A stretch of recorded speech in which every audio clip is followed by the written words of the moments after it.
இந்த கதையின் பெயர் பறவையும் ஆமையும்.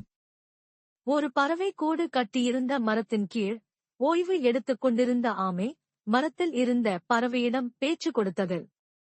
அப்பொழுது பறவையின் கூடு அழகாக இல்லை என்றும் அசிங்கமாக உடைந்த குச்சிகளால் கட்டப்பட்டுள்ளது என்றும் ஆமை பறவையே மட்டம் தட்டி கேலி பேசியது.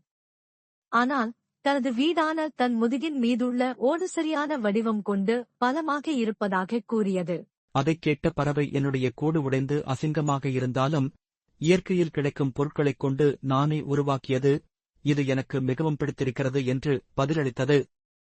மேலும் ஆமை, தனது கூட்டை விட உனது கூடு சிறந்தது அல்ல என்று பறவையிடம் கூறியது. அதைக் கேட்ட பறவை, தனது கூடுதான் உனது கூட்டினை விட சிறந்தது, ஏனெனில் தனது குடும்பம் மற்றும் நண்பர்கள் தன்னுடன் இந்த கூட்டில் சேர்ந்து வாழ முடியும், ஆனால் உனது கூட்டில் உன்னை தவிர வேறு யாரும் நுழையக்கூட முடியாது என்று மகிழ்ச்சியுடன் பதிலளித்தது. இந்த கதையின் நீதி, தனியாக பெரிய பங்களாவில் வசிப்பதை விட உறவு மற்றும் நண்பர்களுடன் ஒரு சிறிய குடிசையில் வசிப்பது மேல்.